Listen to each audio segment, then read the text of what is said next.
Well, hello, and welcome to the second in the series of interviews for team leaders about how we're all doing amidst this pandemic around the world. So, for the second interview, we're going to be talking about what we do when we're actually all back together in a room. And I've got with me Sandy Trzynski. Sandy is part of the Leadership Development and HR team for Western Europe, focusing on staff care there. Sandy, how are you? I'm doing pretty well under the circumstances. You're based in Spain, aren't you? Yeah. That's been well, it was quite front and centre of a lot of the headlines at the front end of the pandemic. Yes. Has it been okay there? Well, we have had one of the strictest lockdowns, which I have actually appreciated the clarity of it. But we have just been allowed out in the past week to start taking walks, which has been very much welcomed. You've talked to a number of team leaders during this time. Have there been any themes of how teams have kind of responded and experienced this time? Yeah, I've gotten to talk to many staff members and also team leaders. And honestly, Paul, I have been so encouraged and impressed at how our teams have really come together during this time. I really have seen that team leaders have been amazing at reaching out, helping to their team members to feel connected, Yeah. Praying together, being creative about ministry, and just checking in with each other and caring for each other. I think the care has, in general, been very high for teams. Oh, that's really lovely. That's really, that's just really good to know. So you were saying a lot of teams will have obviously kept well in touch during this time, and been talking about how people are doing. It's nice to see the whole world talking about how they're doing actually at this time. So as we think about getting back together, for some of us it seems further in the future than others, but physically being back together in the room, why do you think it's important to kind of like go over this stuff if we've been talking about it these last few weeks? So, yeah, that's a good question. Well, some of the day-to-day keeping in touch, checking in with each other, offering each other support is really important during a stressful time like we've been in and we're still in. But it's almost a different practice and a different need to pause and reflect back and name some of the things that have surfaced in this season for us. And then to get to offer that to each other in person as a team is a separate and different important piece. Okay. Yeah. It feels like a very different stage actually, doesn't it, when you're actually then back together. So I suppose the big question is how will we go about doing this as teams? Yeah, so in the midst of this pandemic season, we've just been day to day trying to make it through, do the best with what we have. But then when we're back together, it's important for us to, like I said, take some time to reflect and think back and share with one another some of what was important or meaningful to us. It's really a process of living out the one another's that we see in the Word, really providing encouragement and support and love toward one another. It's our chance to weep with those who weep, rejoice with those who rejoice, and really live out that commandment to love one another. So, thinking about the team situation, is there something that the individual staff members can do like before they're back together? Would that be a helpful way of going about it? Yeah, well, this has been such a significant time for all of us, a time of incredible stress and change and challenge, and hopefully also some breakthroughs and some things to celebrate.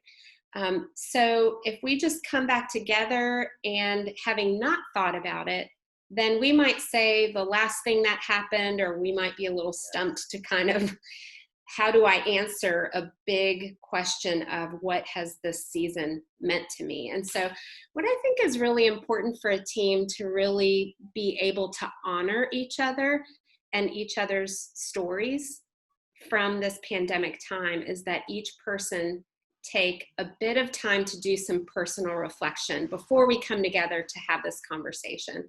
Just some basic reflection questions that are about looking back, seeing, remembering, naming both the grief and the stress and the challenge of the time, also the affirming the blessings, the lessons, the ways God has shaped us, and the things that we've heard from the Lord.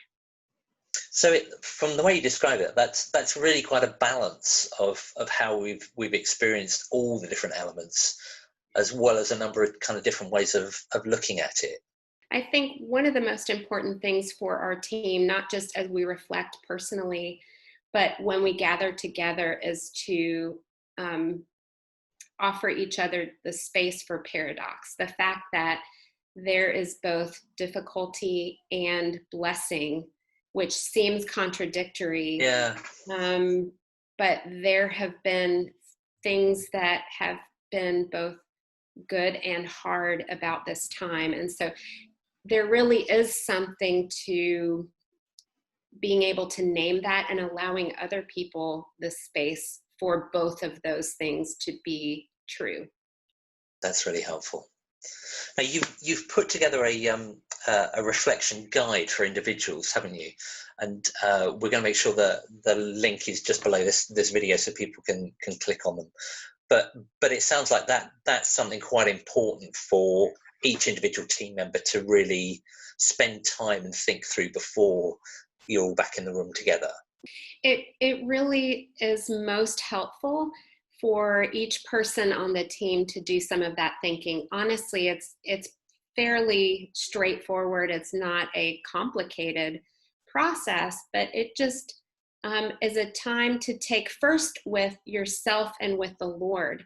In the midst of something that's difficult, we are just day to day trying to make it through that day. And so we get to a certain point in time where we feel like we have the mental space and the energy to just pause and look back. This is important because as we move on to the next chapter of this story, we want to know what it is that we're bringing with us. And so this time with the Lord is important. And so, I came up with just some basic questions to guide through, to lead each team member to see and identify what are the important pieces of this journey for me, and what would I want my team to know about what has been happening in my life, how I've been impacted by this, and what the Lord is doing, so that the whole team can know that about each other and move forward. Then this is really about our ability to then move forward into the future. So swapping hats, thinking about me as a team leader, I must admit I'm a little bit nervous about having this conversation and not really knowing quite what's going to happen. So what pointers have you got for me of how I can handle this as a team leader? What sort of things should I be covering? I would encourage you as the team leader to think about, okay, what is in my control? One of those things is to just encourage your team to do some personal reflection of their own. The guide that we are offering helps each team member move toward some clarity of what they might want to offer the team. And I think much of what you can do as a team leader is to set your team up well. A chunk of that happens before your team even gets together. So encouraging your team that some personal reflection to prepare is important.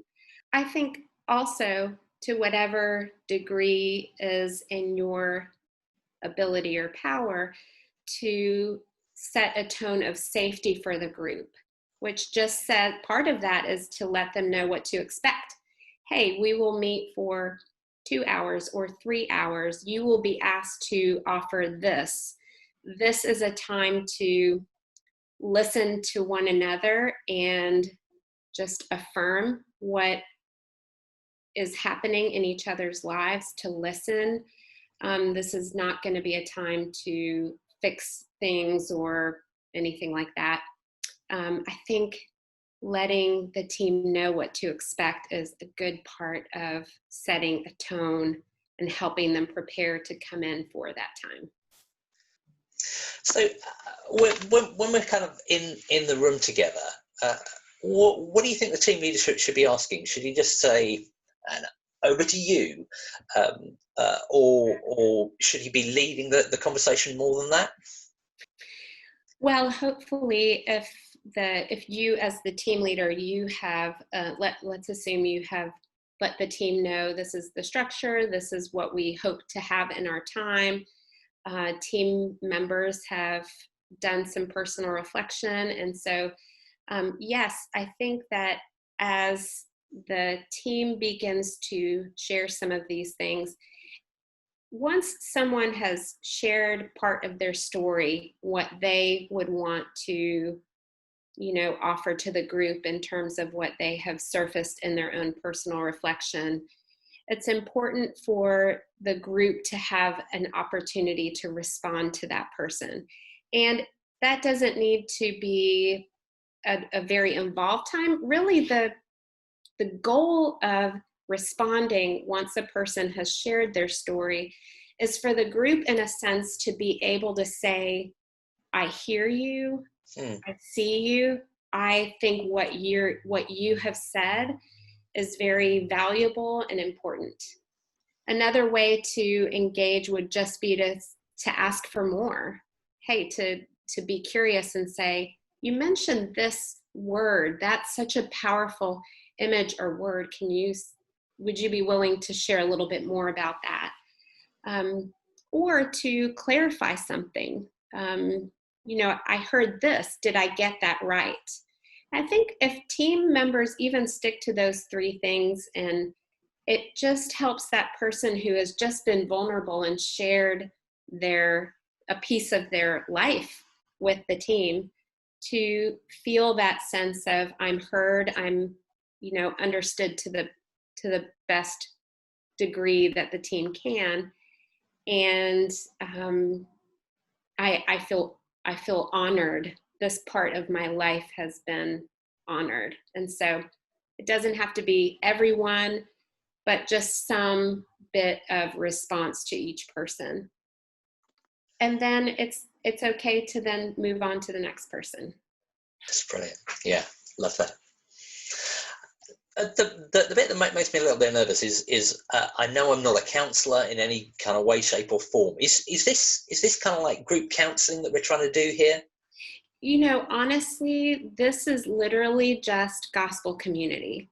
Huh. And no, you don't need to be a counselor or have any kind of training. These are just some guidelines to help you to do what your team is called, what we're all called to do as believers, which is to love one another. That is such a vital part of who we are to the world as they're looking at us. They will know we are Christians by our love. And so this is just a way for us to live out those one another verses. And one of the aspects of that is just to know how to meet each other and create spaces to do that.